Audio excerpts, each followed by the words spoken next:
وإلى عاد أخاهم هودا قال يا قوم اعبدوا الله ما لكم من إله غيره أفلا تتقون قال الملأ الذين كفروا من قومه إنا لنراك في سفاهة وإنا لنظنك من الكاذبين قال يا قوم ليس بي سفاهة ولكني رسول من رب العالمين أبلغكم رسالات ربي وأنا لكم ناصح أمين أوعجبتم أن جاءكم ذكر من ربكم على رجل منكم لينذركم واذكروا إذ جعلكم خلفاء من بعد قوم نوح وزادكم في الخلق بسطة فاذكروا آلاء الله لعلكم تفلحون قالوا وجئتنا لنعبد الله وحده ونذر ما كان يعبد آباؤنا فاتنا بما تعدنا إن كنت من الصادقين قال قد وقع عليكم من ربكم رجس وغضب وتجادلونني في أسماء سميتموها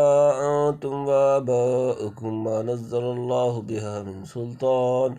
فانتظروا إني معكم من المنتظرين فأنجيناه والذين معه برحمة منا وقطعنا دابر الذين كذبوا بآياتنا وما كانوا مؤمنين وإلى عاد أخاهم هودا قال يا قوم اعبدوا الله ما لكم من إله غيره أفلا تتقون وإلى اور طرف عاد أخاهم ان کے بھائی ہود کالا اس نے کہا یا قومی اے میری قوم اعبدوا عبادت کرو اللہ ما لکم تمہارے لیے نہیں من کوئی الہ معبود غیر ہو اس کے سوا فلا تتقون تو کیا تم نہیں ڈرتے۔ اور قوم عاد کی طرف بھیجا ان کے بھائی ہود کو، بولا اے میری قوم بندگی کرو اللہ کی، کوئی نہیں تمہارا معبود اس کے سوا، کیا تم ڈرتے نہیں؟ عاد حضرت نوح کے پوتے ارم کی اولاد میں ہے، یہ قوم اس کی طرف منسوب ہے، ان کی سکونت احقاف یمن میں تھی۔ حضرت ہود علیہ السلام اسی قوم سے ہیں، اس لحاظ سے وہ ان کے قومی اور وطنی بھائی ہوئے۔ ان لوگوں میں بت پرستی پھیل گئی تھی، روزی دینے، میوہ برسانے، تندرست کرنے اور مختلف مطالب و حاجات کے لیے الگ الگ دیوتا بنا رکھے تھے جن کی پرستش ہوتی تھی۔ ہود علیہ السلام نے اس سے روکا اور اس جرم عظیم کی سزا سے ان کو ڈرایا۔ قال الملأ الذين كفروا من قومه إنا لنراك في سفاهة وإنا لنظنك من الكاذبين قال بولے الملأ سردار الذين كفروا جن لوگوں نے کفر کیا، کافر من سے، قومی ہی اس کی قوم، إنا لنراك البتہ ہم تجھے دیکھتے ہیں، فی میں صفات بے وقوفی ہوا، اور إنا لنظنك ہم بے شک تجھے گمان کرتے ہیں، من سے الکاذبین جھوٹے بولے سردار جو کافر تھے اس کی قوم میں، ہم تو دیکھتے ہیں تجھ کو عقل نہیں اور ہم تو تجھ کو جھوٹا گمان کرتے ہیں۔ یعنی معاذ اللہ تم بے عقل ہو کہ باپ دادا کی روت چھوڑ کر ساری برادری سے الگ ہوتے ہو، اور جھوٹے بھی ہو کہ اپنے اقوال کو خدا کی طرف منسوب کر کے خام خواہ عذاب کا ڈراوا دیتے ہو۔ قال یا قوم لیس بی سفاہۃ ولکنی رسول من رب العالمین قال اس نے کہا یا قوم یہ میری قوم لیس نہیں بھی میں مجھ میں صفاہت کوئی بیوقوفی ولکنی اور لیکن میں رسول بھیجا ہوا من سے رب العالمین تمام جہان۔ بولا اے میری قوم میں کچھ بے عقل نہیں لیکن میں بھیجا ہوا ہوں پروردگار عالم کا۔ ابلغکم رسالات ربی وانا لکم ناصح امین ابلغکم میں تمہیں پہنچاتا ہوں رسالاتی پیغام جمع ربی اپنا رب وانا اور میں لکم تمہارا ناصح خیر خواہ امین پہنچاتا ہوں تم کو پیغام اپنے رب کے اور میں تمہارا خیر خواہ ہوں اطمینان کے لائق، یعنی میری کوئی بات بے عقلی کی نہیں۔ ہاں جو منصب رسالت مجھ کو خدا کی طرف سے تفویض ہوا ہے اس کا حق ادا کرتا ہوں۔ یہ تمہاری بے عقلی ہے کہ اپنی حقیقی خیر خواہوں کو جن کی ایمانت و دیانت پہلے سے لائق اطمینان ہے بے عقل کہہ کر خود اپنا نقصان کرتے ہو۔ اواعجبتم ان جاءکم ذکر من ربکم علی رجل منکم لینذرکم واذکروا اذ جعلکم خلفاء من بعد قوم نوح وزادکم فی الخلق بسطة فاذکروا آلاء اللہ لعلکم تفلحون۔ اواعجبتم کیا تمہیں تعجب ہوا ان کہ جاءکم تمہارے پاس آئی ذکر نصیحت من سے ربکم تمہارا رب اعلیٰ پر رجل ایک آدمی منکم تم میں سے لینذرکم تاکہ وہ تمہیں ڈرائے واذکروا اور تم یاد کرو اس جب جعلکم اس نے تمہیں بنایا خلفاء جانشین من بعد قوم نوح قوم نوح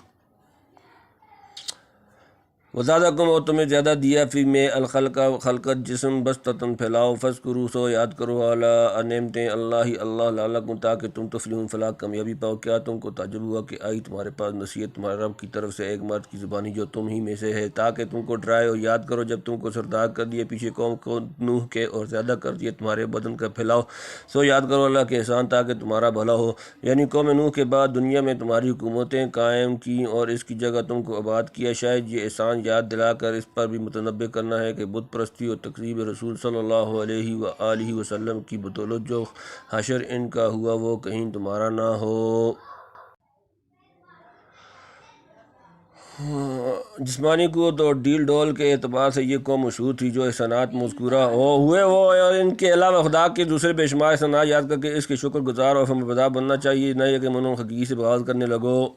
قالوا اجئتنا لنعبد الله وحده ونذر ما كان يعبد آباؤنا فاتنا بما تعدنا ان كنت من الصادقين۔ قالوا وہ بولے اجئتنا کیا تو ہمارے پاس آیا لنعبد کہ ہم عبادت کریں اللہ وحدہ واحد اکیلے، ونذر اور ہم چھوڑ دیں ما جو جس کا